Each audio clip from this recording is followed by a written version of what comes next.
There it is. There it is. All right. So last week we did a pretty deep dive on the who, what, when, where, how, and why. I apologize. I have not sent the email out, but the videos are up on YouTube. But I will get the email sent out. I was able to organize the playlist. So there is one that says Biblical Exposition, and it should have weeks 1 and 2 on there. Yes. All the way through week 8. So Biblical Exposition playlist should be complete from week 1 all the way through week 8. And then I think I titled the other playlist Genesis, Biblical Exposition Genesis.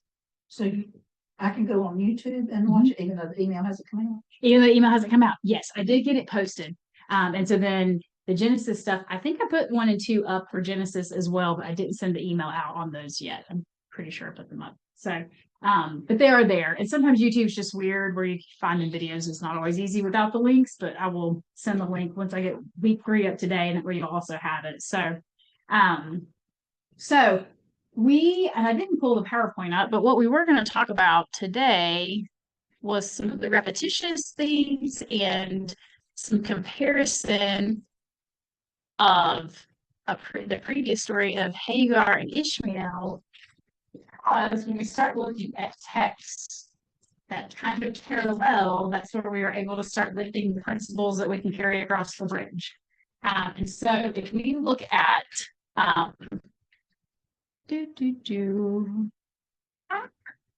if we look at the PowerPoint from last week for the stuff we were going to kind of talk about, that's not on week 8. What did I call that? There it is. I was like, does anybody know what I named my own PowerPoint? Oh my gosh. Me and my brain. All right. So this was the last thing. Yeah. And so this was sort of where we were in terms of the steps and what we would eyeball. There's nothing up there. Here we go. How about this? Whoop, back up we go. Okay. So this is some of what we would kind of dive into and look at quite a bit. So out of curiosity, did anybody find any repetitious phrases within the chapter 22 that are worth noting? And we'll make a few notes on those and any other nuggets that we found. Otherwise, we'll do some comparing and contrasting and see what we're going to be able to start lifting before we start talking hermeneutics with this for the next week. So anything of note?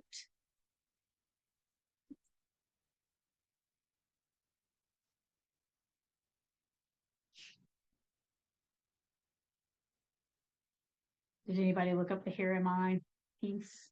Does that sound familiar? Maybe, maybe not. All right, let's do, see if I can swap tabs over here to this. Here we go. Okay. Nope, I have to reshare it. Stop share, reshare. And okay. Let's see if that goes back up there. Or doesn't. This is gonna do this today when I have to flip flop it apparently. Let's see if it'll mirror it one more time for me. And I'll extend it onto that screen, please. Or don't. Okay, so repetitious phrases while I'm trying to figure out my technological difficulties. Did anybody remember where we talked about the Here Am I piece? So in verse 1, he replied to God, Abraham replied to God, here I am. Right? And then we talked about how it occurs later in verse 7. Would somebody read verse 7 for me?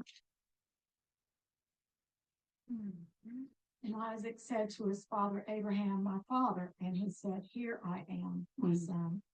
He said, behold the fire and the wood, but where is the lamb for a burnt offering? Thank you, ma'am.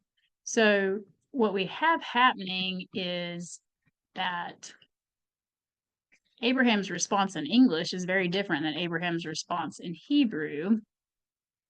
Maybe. Oh, man. Yay. Okay, good. There we go. All right, perfect. So what we have is Abraham here saying, here I am, which is this Greek word here. I don't really know how to pronounce it, but here I am. And the cool thing about toggling is you can see that it says the occurrence of this word is 1 out of 7 total, which is pretty neat when you think about the Old Testament occurrences of it. Oddly enough, it was one of Charlie Kirk's favorite words. I guess it's maybe part of why it kind of stood out to me. If you watch videos of him, it's was one of his favorite things because it's a presentation of servanthood. whatever it is you ask me, I'm just going to do the thing no matter what. And it's a full-blown commitment. And we talked about Abraham's faith last week, but it's a full-blown commitment of, I don't even know what you're going to ask, but I'm just saying yes ahead of time. And so when we see that word pop up, it's just a full sacrifice of self, honestly. And I think when we read this story, you start out here, sometime later, God tested Abraham. He said to him, Abraham, and he responded, here I am, right? He didn't know when he responded that the question from God was going to be, I want you to give up who? His son. He was more than willing to move himself and his wife initially. That was not a big deal. It was not a big, I mean, I'm sure it was a big deal, but he was more than willing to do that initially when he was called out of Ur. He was fine leaving his dad. He was fine leaving false gods. He was fine leaving all of those things. So for him, this was another question of, are you going to be willing to give up yourself 100%? He had no concept that God was going to say, yeah, it's not you this time. Like, I want you to give up your son, because truly, from a parent's perspective, you don't mind doing whatever you need to do as long as it's for your kids. You don't care what's asked of you, it doesn't matter. But then to turn around and say, but I want you to give me your child instead, is a very different perspective. We see that story paralleled a little bit and slightly different nuances, but with Hannah and Samuel, right? I mean, she wants something particular, but she makes the promise, if you give me what I want, at least temporarily, I'll give you back what you gave me. So there's some nuances to the story, but you have the same kind of concept there. The major parallel when we talk about this, obviously, is the story of Christ. God withheld nothing at all from us and gave us his son at the cost of his son's life. If you think about it, he also gave up 33 years, which is certainly a blink in the scope of it, but he gave up 33 years of time that he would have been with his son, and they were separated. So when we talk about shadows and foreshadowings, that's what we're looking at here, where Abraham was asked to give up his son. God wasn't asked to give up his son, but knew he would have to in order to redeem the entire world. And so when you think about those things, I think it's also very important. We know Abraham was asked to give up his son, but at the time that he said, anything you ask of me, Lord, right here I am. Did he really know that it was going to be Isaac? He didn't. And so the question would become, as we slowly move through it, did that change his response? And the answer is, he still loaded him up, got the donkey, got the servants, got the wood, and he still did the thing. Whether that makes him a man of his word or a man of faith, I think Hebrews tells us it made him a man of faith, but he was also a man of integrity. So those are some of the things to think about. But what I love is that when Isaac turns around and asks him again, Abraham's response is still that. So you see the here I am occurring multiple times. If you were to pull it up, you'll see where else it occurs. So it happens in Genesis 27 here. Okay, happens again in 31 and 37, 46, and then Exodus. It sticks to the narrative of the early establishing of the Hebrew people. It doesn't continue to happen as we move further into where the judges are, or the kings are. That word is just not used again, which it really indicates the relational element of that word. There has to be a very strong trust or a very strong faith for that word to be used in conversation. And so that matters a lot. So these are the kinds of things that as you move forward and you find repetitious things, see where the occurrences stop. If they do stop, in this case it does, and see if there's maybe a reason for that. Or if it's continued to be used, it may just be common words. One of the words in here was something about go. I don't even remember what it was, but it was used all of the time. So it's not significant. I mean, you look at it and you're like, okay, well, it's just common speech. Go and do this, go and do that. It wasn't anything weird. It wasn't imperative as a command, but it wasn't unique in any capacity. Does that make sense? Any questions about that? It's interesting too, if you look at it, because up top in Genesis, we're talking about Abraham. 27, who's 27? 27 is Jacob. So it sticks to patriarchs until you get to Moses. And that kind of interesting too. It's a term used by the patriarchs and then Moses. Obviously a prominent Old Testament figure, and when you talk about they were the sons of promise, truly, Abraham and Jacob.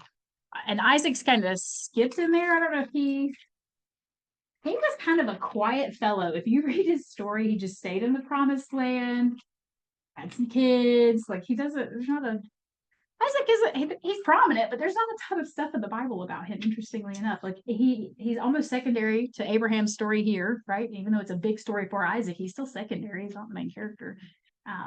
But anyways, those are the kinds of things you want to look for because it can signify tone for later when we're talking about things. So this is a word that has a lot of tone with it, a lot of emotion with it. So that was one of the biggest repetitious things I saw.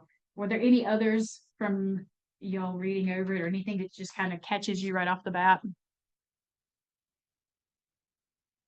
Burnt offering is reasonable. It is. Yes, it is. Which makes it a pretty big focus for the total narrative, right?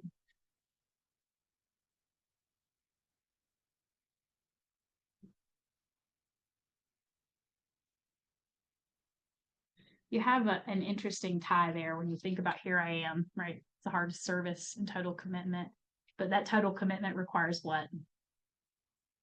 It's the burnt offering he's asking for. It's sacrifice, right? Service is always sacrifice. Implications there, obviously. So again, when we talk about lifting things out of text, that's an implication. Hello, Miss Betty. Hey.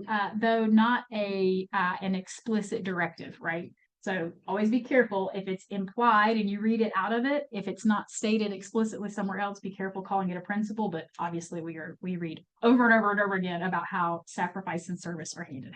So that's easily taken and lifted out of it for application, depending on what point you're trying to make with someone, or the point the Lord's trying to make in your discipleship. So, yeah. What else? Anything else that we see?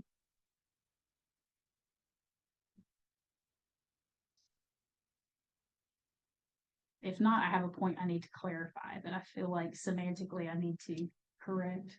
The sheep or the lamb? Yes. Lamb is definitely mentioned twice at least, right? And then the big thing that comes out of it is that God gives the ram instead. Yeah. Which isn't interesting. Oops, interesting. Did you just make a mess?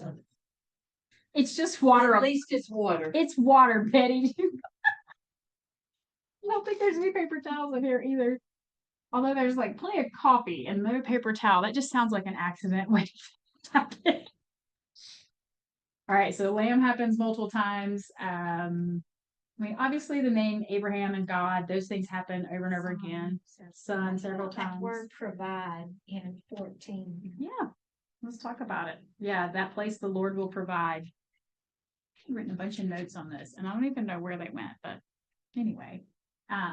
Do you have a question or something you want to throw out there about it? No, I was just looking for repetition there. Yeah.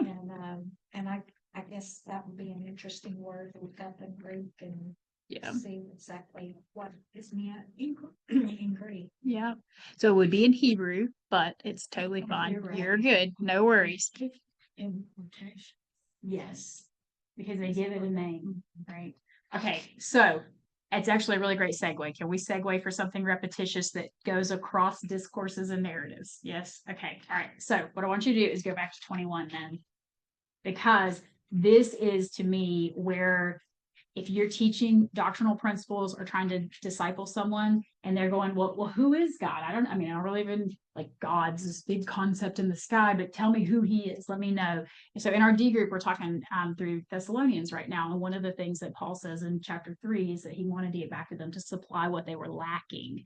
And it's specifically addressing what they did not have in full indoctrination and teaching to lay a good foundation. They were saved and that was wonderful. And they loved the Lord and they were pursuing him actively, but Paul had not felt that he had adequately supplied what they needed for the Christian walk. And so when we are discipling future believers, one of the things that is very important is that sometimes the picture they get is just that God is the saving God. That's all they know. He gave them the way of the gospel and the salvation of Christ, but that may be all they know. And they may still have a lot that is lacking. And so this is why we lift these big doctrines out of it and we make them very applicable.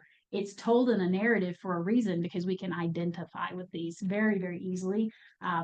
No, we've not had to sacrifice our son. No, we've not been cast out of homes. However, we've all had lack and need in terms of physical or emotional things.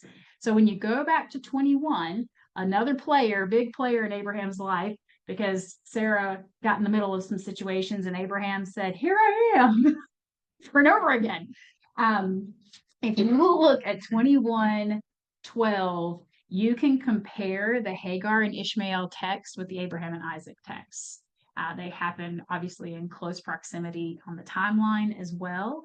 But it is interesting because the God of Hagar and Ishmael in that story is the God of Abraham and Isaac in that story. And if it's repetitious, then that God might be the same God across the board. So if you look at 21:12, what happens in 21:12 is that God talks to Abraham, right? And he says, don't be distressed about the boy. This would be your son Ishmael, right? And your maidservant Hagar. Listen to whatever Sarah tells you, because it is through Isaac that your offspring will be reckoned, right? So Sarah wanted them where? Gone, get them out, right? So they had to leave, okay? And so in 21:12, he had to leave. Well, if you look at 22:2, God said, take your son, your only son, whom you love, and go, right? So parallels are starting to happen where there is some form of a trip that occurs for both of them. So flip back, 21:14.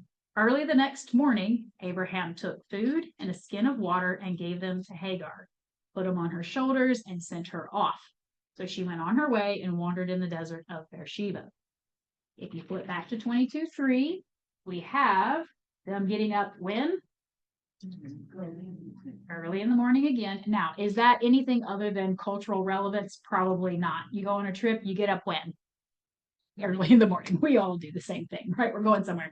That's not necessarily significant in any capacity. It's probably just the way they did things, just like it's the way we do things. However, you are running a parallel across and it's happening again. Okay. So they get up early the next morning. Both have gotten up early the next morning. Both have gone off on their ways. Both have taken supplies.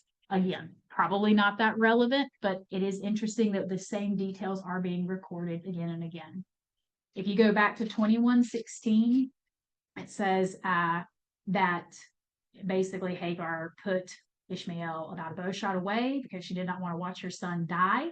And that's where she sat and started to cry, right?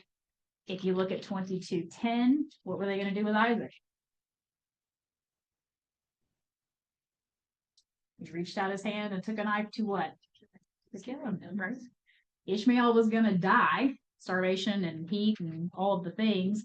Isaac was going to die at the hand of his father at the request of God, but they were both going to die. Both of the boys were going to die. Go back to 21:17. God heard the boy crying, and the angel of God. So again, that's also repetitious, right? Because an angel shows up in the other one as well. The angel of God calls out to Hagar and said, what is the matter? Do not be afraid. God has heard the boy crying as he lies there, right? Well, if you go back to 22:11, what happens there? Yeah, angel says, Abraham, Abraham, called by name, right? Again, called by name, both of them called by name. Okay. If you go back to verse 18 of chapter 21, Hagar has said, lift the boy up, take him by the hand, and I will make him into a great nation, right? And this skips a little ahead on 22, but 22:17, the exact same thing is promised. I will surely bless you and make your descendants as numerous as the stars in the sky and the sand on the seashore. Your descendants will take possessions of the cities of their enemies, and through your offspring, all nations on earth will be blessed because you have obeyed me. Obviously, more of a superlative promise that is given there. Ishmael is going to be a great nation. The whole nations, all of the world, the people of the world, they're not going to be saved through Ishmael in any capacity. So the promise to Isaac is a superlative covenant promise. It is above and beyond what Ishmael gets. But again, the parallel is very much still there. Even if you read Ishmael's promise, there will be 12 tribes from Ishmael, and the way there were 12 tribes in Israel as well. And then the other thing that I think is really cool is if you go to 21:19, God opened her eyes and she saw, right? And she saw what? A well of water, provision, again, provision. And when you go to 22:13, Abraham looked up. Again, it's the eyesight to see it. It's there, right? And what was there? A ram, provision again. So even though it's only a double occurrence, within the two chapters, there is the doctrine of God being the provider. And yeah, I said God being the provider. I was like, what did I just say? As God being the provider. And so Abraham actually named the mountain, right? The Lord will provide, or Jehovah Jireh or Jehovah Jireh, depending on which language you're going to use with it. But he renames that mountain, and there's significance way into the future of what that mountain is without diving too deeply into it. That would be more of a topical search that we would do. But in two occurrences, he's the provider. Go ahead. Oh, no, nope. Yeah, I was like, I thought I saw Michelle raise her hand. I was like, hold on. I think I scratched my nose. Oh, okay. Is that a signal? Hold on. Second. But it's one of those things that when we don't read slowly, you might miss the parallel. I mean, it's not hard to do. And sometimes, I'm not going to say but sometimes I'm dismissive when I'm like, well, Hagar and Ishmael were not the promised people. They weren't the covenant group. So like, this is a great narrative, but why does it even matter? It does matter. It does. I'm not going to downplay that. But sometimes we do tend to go, all right, Abraham, Isaac, and Jacob, I'm going to look at those stories and I really hone in on them. But God reveals who he is to all peoples, right? And I think there's a massive amount of significance, especially when you hear stories like from John, where he has talked about some of the Muslims that in visions alone in present day 2025 and 26, where Jesus has shown up in visions to them and revealed himself as the one that provides them the way to salvation. Hagar and Ishmael were not ignored. They were not left alone to die. God showed up and provided for them as well. And so I think when we look at it, you have to see that the God of provision is either the provider for all who seek him and cry out to him, or he is not a provider in any capacity, right? That doctrine applies across the board. So whether it's an atheist that you're discipling who's come to know the Lord, whether it's a Muslim who's come to the Lord, whether it's somebody who was raised in the church and walked away from the church, God is the provider for everybody. And it's a neat universal doctrine to see when you compare parallel texts. Does that make sense? And I promise you that if you looked at different narratives across the board in Genesis, you'd find this one. Because it's true, right? But I've never seen that parallel before, as many times as I've read these stories. Mm-hmm. But I think that's where we get this, where you read a chapter Mm-hmm. and you don't, read a chapter a day or whatever, and you don't catch those things. Yeah. You really don't. And it's always good to read, but it's that stopping and I mean, honestly, like even just circling the words, like you were talking about provide. If you just circle provide as you go back through and you look at it and you're like, well, there the word is again and again and again and again. And it's all of a sudden it's like, I don't know, I'm weird, but like with Superbook, the kids story show I told you all about, they kind of go and they're lifted up and moved to the back. But it kind of gives you that, like, this is the only thing I'm seeing at that moment when you go through and you look for those words, really. Because I mean, it's super crazy. It's not crazy, but it's just God's sovereign. We literally are studying this in history with my kids right now. And so the other day it pulled up a bunch of extra stuff that I was like, this is my kid's textbook. Like this is what we chose to do. And yet here it is showing up in a completely separate element of my life.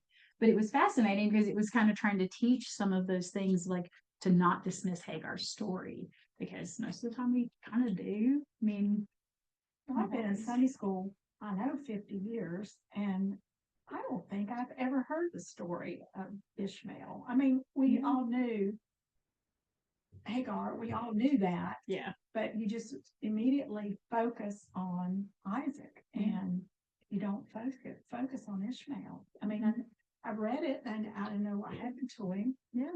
But I don't know. I think it's people who write the literature are afraid of the questions that might come.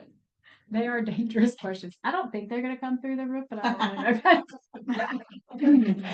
If they're ever impressed to sit down in. I do think it's a hard text though, because for one, how do you explain to children polygamy? Does anybody even as an adult really want to discuss it?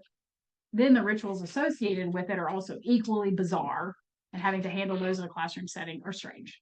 So most of the time it's like, well, there was this other side of the family and they left, but we're going to talk about this one. And it does get ignored. But then when it gets ignored, this is the kind of thing you never see ever. I mean, at all. And it's sad. You don't want to miss that. There's a movie on, it's supposed to be a series, but I haven't found the rest of the shows, but on Hagar and Sarah. And it Interesting. talks about all of that. But at the very end, right before Sarah dies, she's telling Abraham because Hagar and God she decides she's going to leave, and God takes care of them. But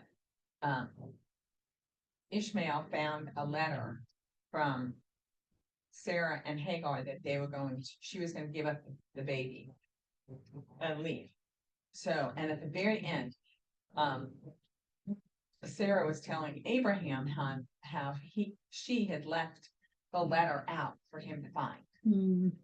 And she did that because he needed somebody to be angry with.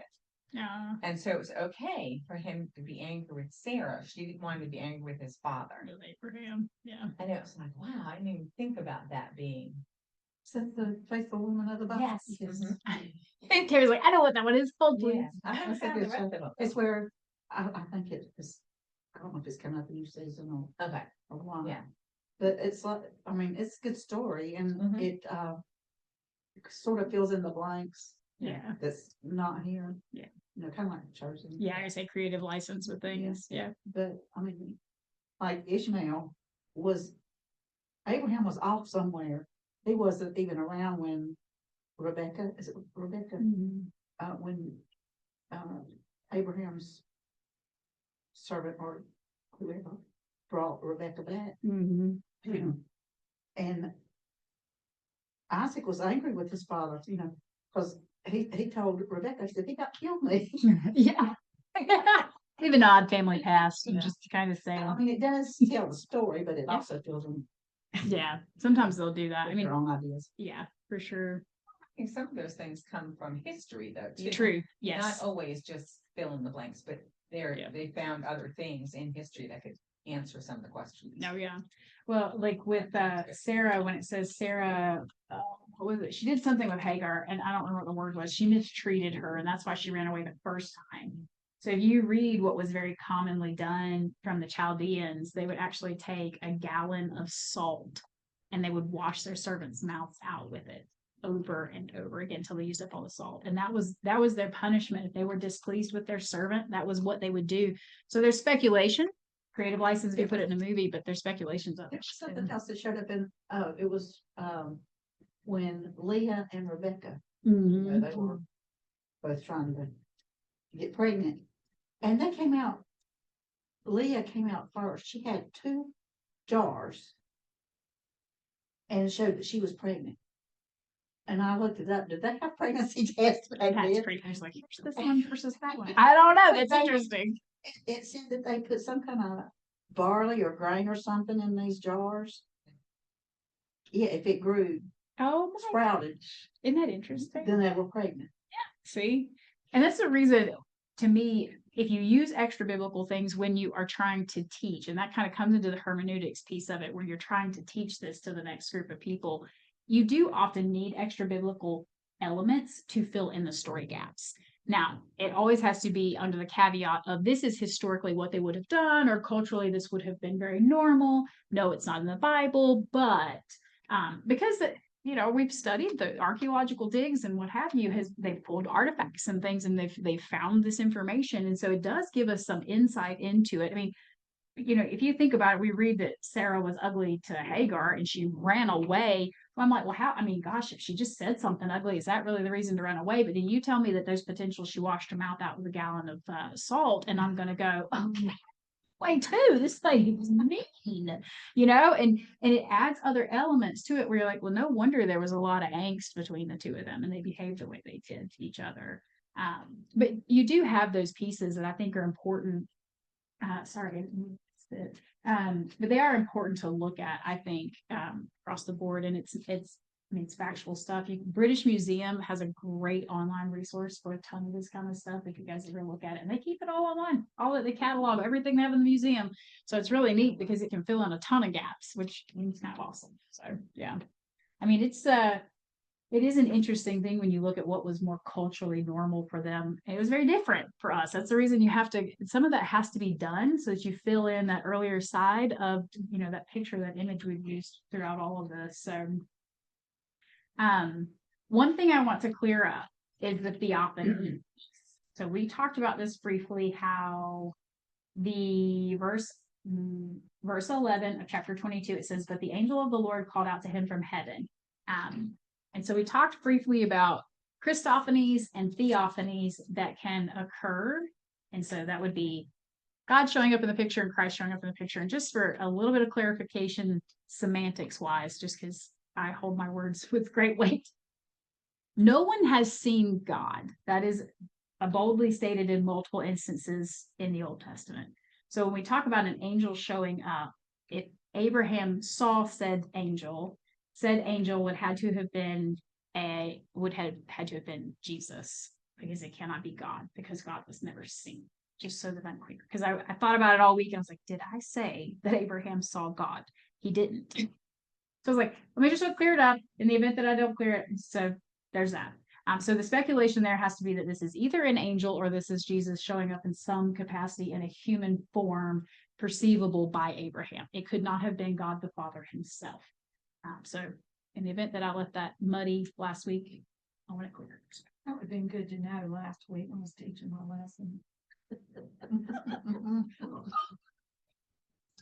And even when Abraham met the three of them, Yes. because it refers Lord all through that. All throughout. Yeah. I was teaching the story of Joshua and the angel, or the captain of the army, it says, of the Lord. And I got to, because you started this, I got to digging all over. And I got to digging and digging and digging. And I had, anyway, I said, okay, Joshua falls down and worships. Now, Joshua knows because he's followed faithfully the law. Yeah. And he knows you're not supposed to worship only the Lord God. So who is he worshiping? Yeah. And the Bible plainly has it in capital letters. So L-O-R-D. that's, that's referring to God. And so, and I was asking first graders, what do they think, and Jesus. Yeah. I mean, I would agree with that. If you Because he read, worshiped him. yes. And Moses was hidden in the cleft to see the backside. That's That was right. all he was permitted to see, because it says no one can see God and live, right? So it cannot be that this is God himself showing up. It cannot be the Father. And I got home and I guess I could have rewatched the video to make sure I said it right, but that wasn't where I went. I was like, I just have to clear this up this week.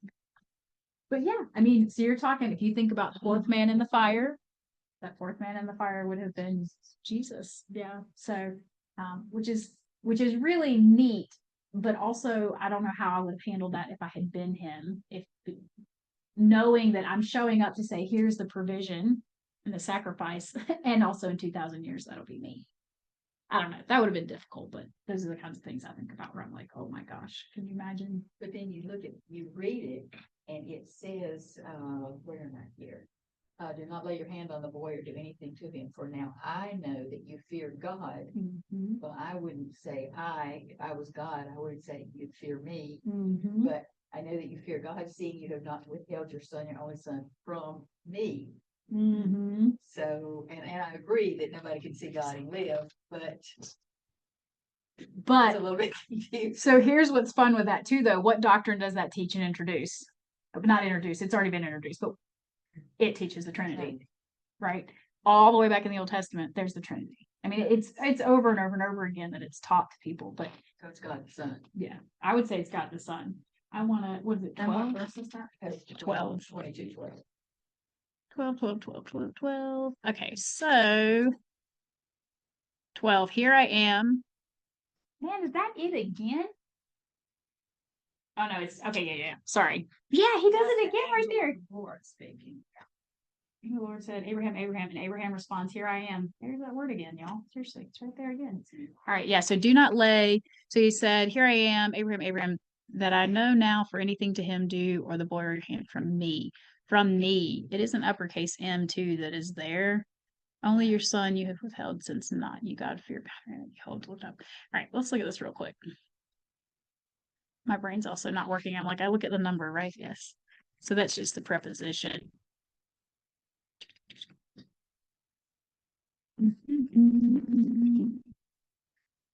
All right. I guess I'm gonna have to learn how to read Hebrew, but I don't know that I can do that. I'm too old for that trick. I think that might be too old for this dog. All right. Wow, this word gets used a lot. So it's obviously with prepositions, when you start talking about certain parts of speech, there are long, long entries. This is taking forever to get to the bottom of. Okay. So yeah. So it says always pointing away from a starting point, howsoever defined. So it directs the reader's mind to the God ordained boundaries between creator and creation, holy and common, bondage and freedom, folly and wisdom. So the idea there is that Abraham from God, right? So you've got that's what that preposition is. That's really all it's doing there. But yeah, it definitely references from me. So you have that we are one concept, right? That's being taught right in that moment. So Christ and God being one and the same. Yeah. Isn't it interesting though? It's the kind of stuff to pay attention Is to. it wrong? Cause I typically, when I read God Mhm, in the Bible, mhm, if I think about it, I always think the whole Trinity. mhm.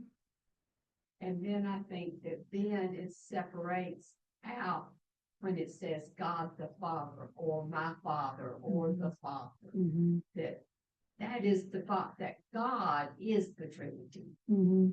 That's And- interesting. And that the Father is the Father, and the Son is the Son, and the Spirit is the Spirit. Yeah, And they are all three in one. yeah.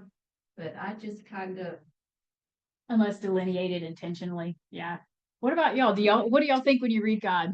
Well, I have think noticed, and I've Father. been on, as I said, there reading my Bible, I have this question, but never nobody there to answer it.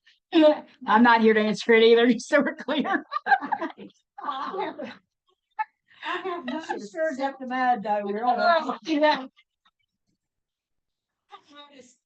as I'm reading my Bible, and I can't tell you where, but I've noticed where God is speaking and he refers to himself as God Yes, that's true too. a lot of times. Yeah, he will. I mean, a lot of times you'll have him as I am, right? I am that I am. That happens too. Which we is talk to our same, we talk to our children the same way. that's Mama, true. Mama doesn't like that. Yeah. That is That's true. true. Yeah. Yeah, I do that all the time. Talking about dog like. Mama said not to do that. Put that down. It's true though, we do.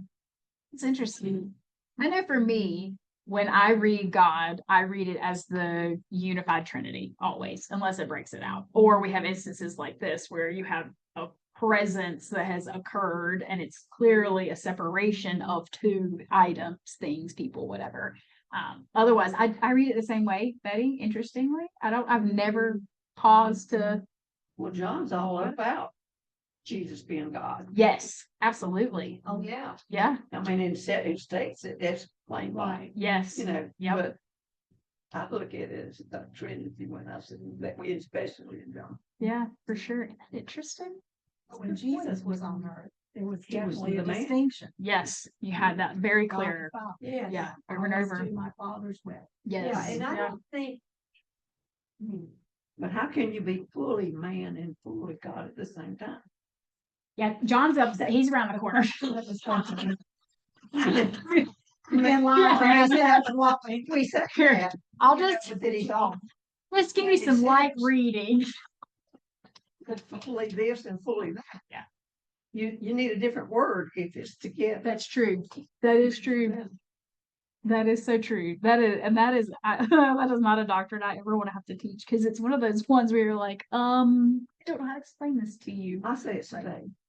Oh yeah, Just put it off. that's true. You just have to believe it. You just have to believe it. But There's all these mysteries that we Well, the Trinity and all that, that word is not in the Bible. no. know. That's a word that we have put to the principle or the concept Yeah. of who God is. Because we can't even grapple with it. Exactly. Truly. I think the interesting thing is that to explain God as fully man and fully God at the same time, explain Jesus in that capacity, it's not necessarily explained as a statement, but rather through implications of why he had to be both. That makes sense. Oh, yeah, I can understand that. Yeah, I mean, how? it's just that statement. You tell somebody Yeah. that he's that, and they'll say, well, how can you do that? Yeah. If you break our English down. Oh, yeah. Well, then if you start looking at Jesus present on earth, it's even harder because you're like, well, did he know or did he know? I don't know.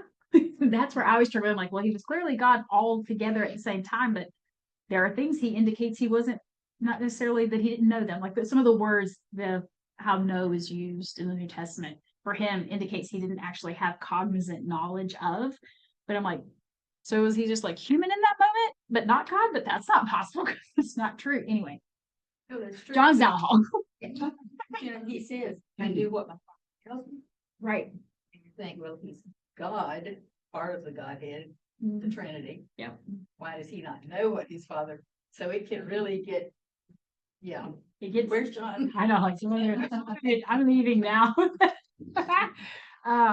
But it's cool though, because those are the kinds of things where Christ is here. He is here. And you can't just put him into the New Testament and leave him in the New Testament. He's very present here. And that makes, I mean, we talked about this last week, right? That makes the situation of the value of the Old Testament is very high because there's so much taught in that portion of the Bible about Christ himself because he is also God. And so you can't neglect it for sure. So, okay, hold on. What time is it? Man, it just goes by like, and it's gone. Well, we just have so many questions. We get you all where No, but it's you can't finish what you want to. listen. It's good though, because these are the kinds of questions you have to. I know. All right. So the other things, so we did the comparisons. There wasn't much on list. Cause and effects, figures of speech we've talked through. We don't really have to clear up conjunctions and pronouns, although we did. Look at this. See, we're still answering the questions even though we did it. I love it. And verbs, we don't really have to bother with too terribly much. Okay. So, I mean, we do have to bother with them. I say that and I'm like, we don't have to dive into them explicitly because we have as we have gone across the board. Okay. Anyway.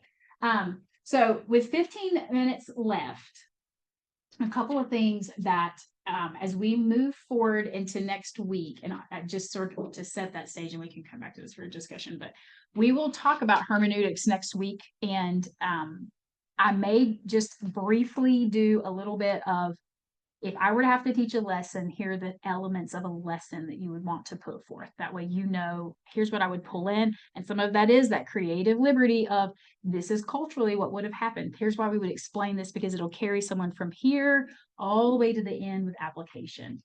So we may talk through a little bit of that. It won't be like super formal, obviously, in any capacity. But we may do a little bit of that, kind of finalize some things. But does that sound okay? Yeah. Okay. All right. Other thoughts or questions from this particular selection, though?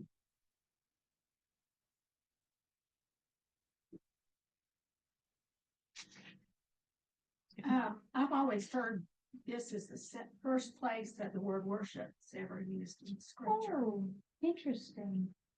Because he tells the servant. They're going to go worship, right? Mm-hmm. What verse is that? 5. Okay, let's look at this real quick.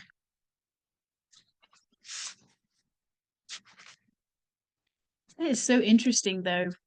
I wonder what the context would be for worship of the false gods before they left Ur. It is still up there. Okay, so here's worship.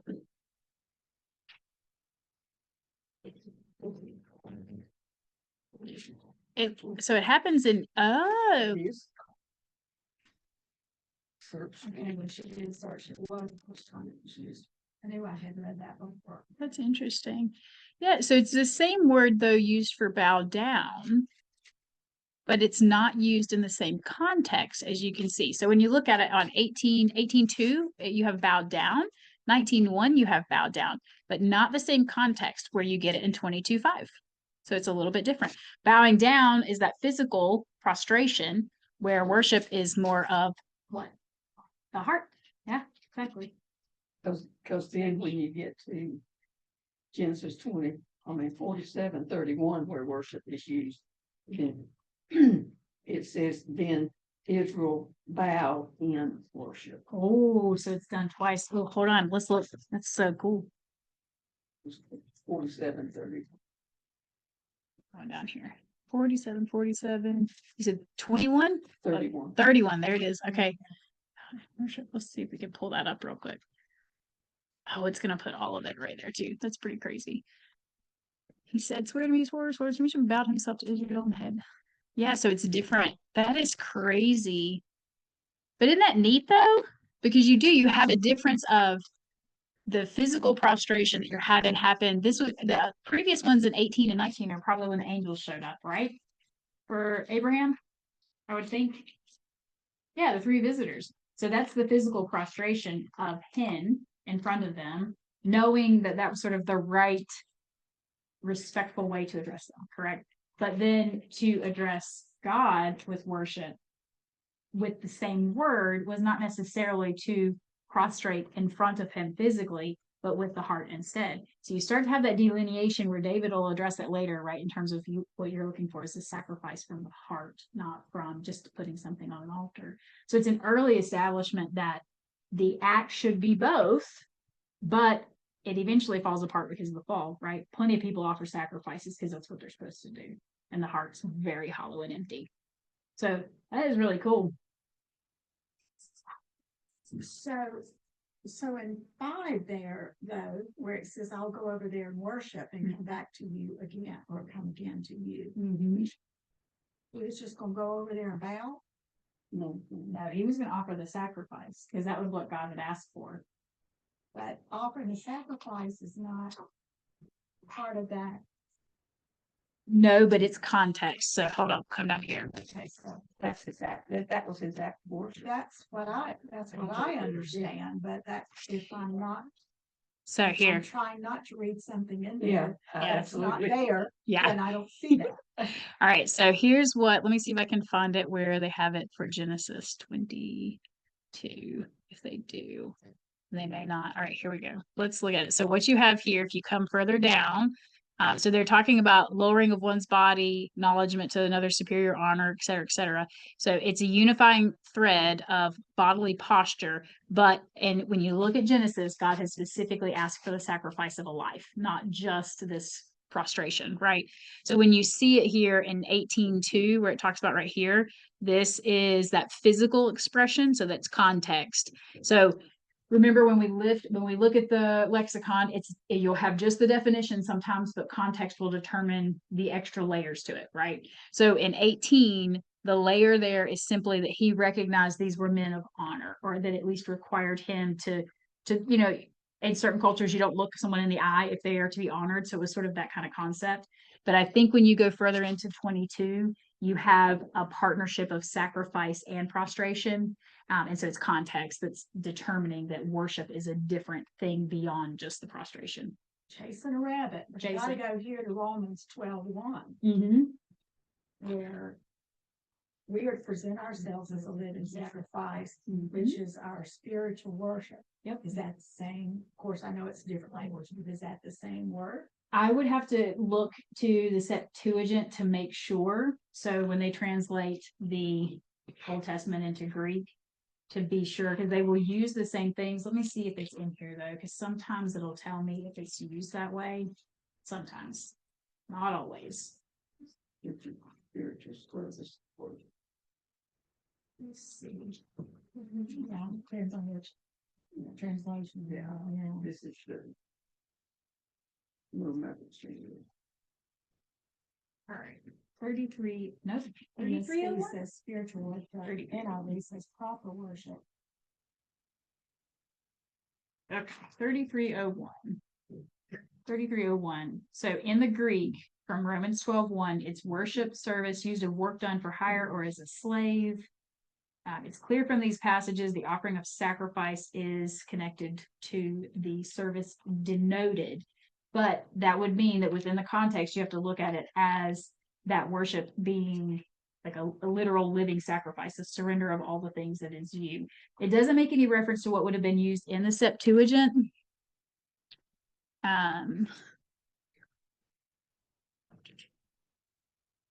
Let's see if it does it when we come over here. Sometimes it will, sometimes it won't. If there's significance and a connection, although, I didn't even think to. Let me go back over here real quick because it does have the New Testament connection down here. Hold on. But not, That's the same word. yeah, I was gonna say it doesn't have have it there. I know, me too. What came to my mind. No, but it's awesome though, because it is the connection, right? Good thing I know. Listen, you be. The body is a living. Okay, so in the Greek, I exhort therefore you brothers through the compassions of God to present the bodies of you a sacrifice, living holy, a sacrifice. It doesn't have worship to God, well pleasing, which is the reasonable service of you. Well, that's, This is your spiritual act of worship. she read the word service in one translation, it says worship. New American. Interesting. I hadn't read enough of the New American Standard 20. That's, it says, the last part says, which is your spiritual service of worship, Interesting. which it would be. In Oh, other words, yeah. if you're trying to do things that God has asked you to Mhm. do, that is the way we worship Him. Right. Oh, yeah. Continue with work. That's true.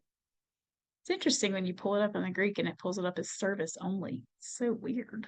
Sometimes it's weird, but it's again not word for word, right? That's what happens with it. This word looks like latrine. I know it's not. Now when you pull that word, it says service and worship. Yeah. Divine service and worship, right there it is. Isn't that crazy? Ministration of God. So this is definitely like sacred service. It's definitely hitting on that there. Like this is not just the reason that I thought it was weird is usually when you see service, it's doulos. So it's like servant instead, someone who is contractually in agreement for work. So the word was different. I was like, why is the word for service there different? But that's why, because the connotation is strictly spiritual. It's all divine or it's service of worship. Yeah, service rendered for hire, outward acts. So here you go. Word draws a direct connection between the outward acts of worship prescribed by God and the inward posture of the heart. Good job, Michelle. There it is. There's your Greek word that gives essence to the entire thing from 22. What happens? It does. Funny. So I think your question was this takes me to Romans 12, and it makes me think about the sacrifice being bodily posture and inward heart posture as well. So it was an act of prostration, not just physically, but also of the heart. And there it is. I mean, it's in Romans 12:1, fulfilled in the New Testament. See how It carried up. it carried right on it? That went right on across the bridge.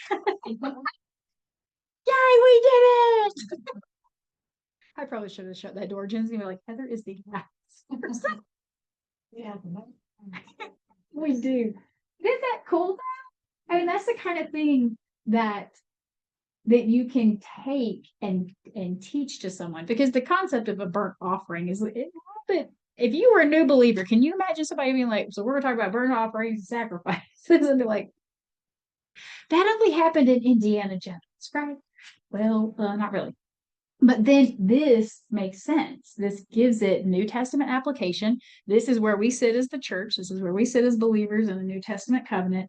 This is where we have to fulfill the very act that Abraham and Isaac were performing. But this is what we're asked. This is an explicit order in Romans from Paul through the inspiration of God that that's what our life should look like. It is a physical posturing, but it's also about what's going on with the heart. And it cannot be one or the other. You have to have both. You have to serve and your heart has to be in the right place. And that's what we do as a sacrifice that is pleasing to the Lord. And now Michelle's going to teach on Sunday. And dive into that. And it'll be on the first grade level. I'll take it. It's pretty awesome. Look at that. And it's 3:58. Good job. All right. What that Well, was. can we answer that question you had about travel? And go and put on there, 23 verse 2. Yes. And go parallel. Yes. Parallel with the scriptures. Yes. Oh, why am I in 2 Kings? It's because it pulled up from there. Okay, hold on. So we're going to go Genesis 22, which we can actually 23 here. All right, so here's 23, and we want to see the parallel. All right, let's do one. Where's the 2? And it depends. It's just right after. It's just not much in the first verse. Here's two. Okay, so let's see where the I went parallel. all right, let's do that. Hold on. Why did it not give me that as an option though? Second. Let's see if we can pull up. the She was bigger- Can be was when this over here, he was in receiver. In the, There it is. what you saying? Oh, And then it goes in, it talks about these other things, and so it really never says he changed anywhere. And then depending on what translation you got, just says, and got the wrong one here, you can tell that now, because this one it says different, this is one. This one says went in to mourn her, and then it says the other ones, when you go parallel, Yeah, so here's the other options there. went to mourn. See, Mhm. it says in or to, that is, Totally different. Right? Because you can go into a tent and be right side by side, but went to is a traveling thing, that right? sounds, that's what our mind goes to. Yep. but when it says, in the NIV, when it says it went to mourn for her and to weep over her, Yeah. so that makes you think Yeah, he was there. these there. Look at the NLT. She died in Kiriath Arba, now called Hebron, in the land of Canaan. There Abraham mourned and wept for her. Isn't that interesting? Man, the translations are so different. And then in that Maria Standard Bible Mm-hmm. went out to mourn. Yep. Those Same as here. Bereans, they studied hard. You're like, But what gets me is on the literal, they don't. Doesn't say. Came to mourn. isn't that It was- interesting? Yeah, one says. One's literal and one's, yeah.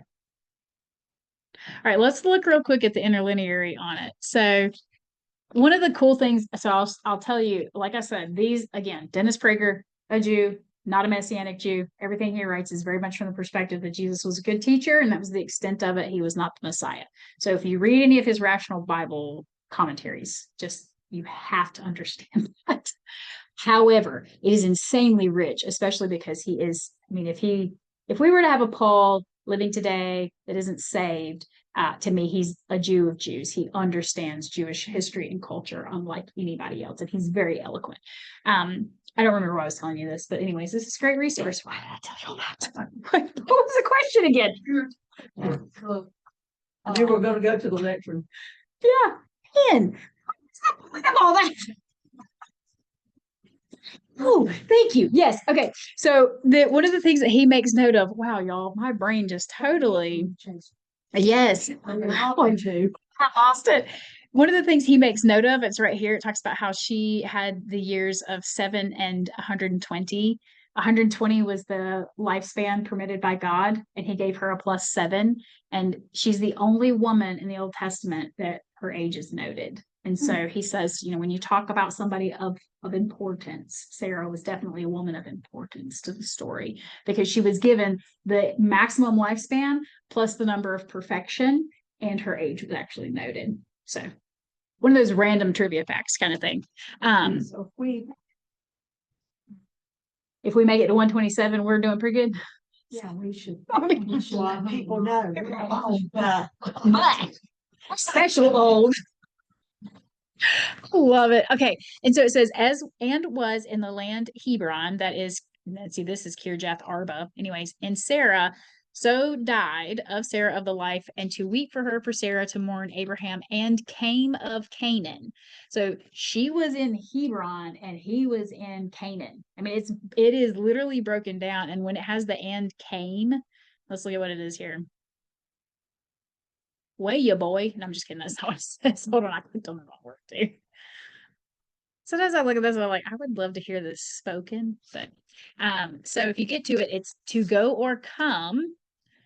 I wonder if it has it down here. And so this was one of those words that is used over and over and over again, as indicated a million times right here. All right, hold on. I don't know that it's going to give me context for it in Hebrew too much, but so yeah, it occurs 2,500 times plus, right? Very common word. It can be to come, to go, to enter, to bring. So it could be to enter, so we have that.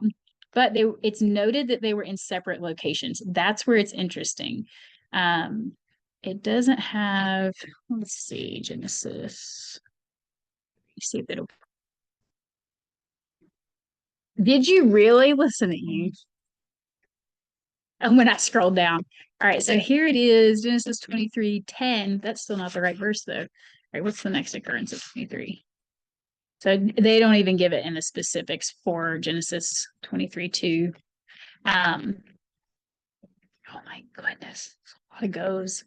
So it could be go or come, but when you look at the map, oh, it is up there. I was like, oh, it's not there, but it is right there. So if you look at it,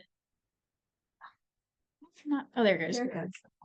Oh gosh, I can't even see it on my computer. She said, there it comes, and I said, there it goes. And the word is the same. So Hebron is here, right? But Canaan is a whole region. And so it's interesting where you get a very specific spot for her. The only reference for him is Beersheba last, but they're both in the region of Canaan. So isn't that weird? I mean, I don't know. But It's could Sarah not have been in the cave?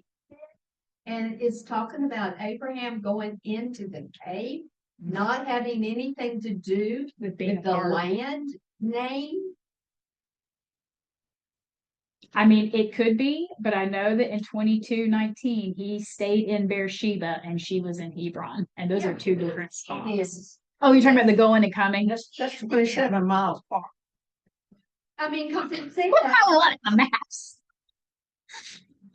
Yeah, because she was, well, did he marry her? Let me see. Did he put her in there or did somebody else put her in there? It's 20 from Jerusalem. Give you the cave series.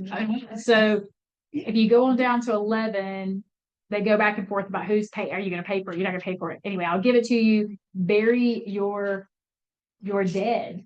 Well, in 23:19, it says Abraham buried Sarah in the cave. So he put her in He there. put her then. in there, it sounds it. But He did. 27 miles. That's what a 3-day walk really. And he was old to walk that in 3 days. She would have been. It was 137. Well, listen, he's But exceeding he- this 120 and he- 7. Let's remember, at 100 years old, they're changing.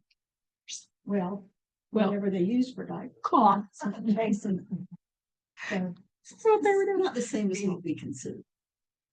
True. You look at 22, 23, 24, he's having babies. So. That's true, because he did, He was- yeah. Yeah, So it's like, he's look not what- that old. After his second one. yes, Oh, yeah, that's true. So Weird. interesting film. No doubt. he was a man's man.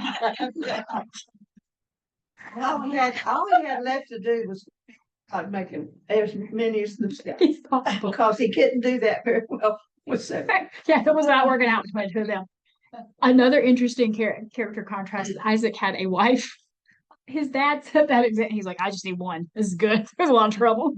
Just want one of these ladies. Ah, goodness. So the answer is we don't really know. Maybe he was just, on a dude's trip. Taken somewhere. I don't know. It is interesting to me that was one thing that he pointed out that I thought I've never in my life realized. I mean, I didn't even realize it was 27 miles apart, but I never realized they were not, at least at that moment, they were not together. And there's no indication that they ever came back together after he was told to go sacrifice Isaac.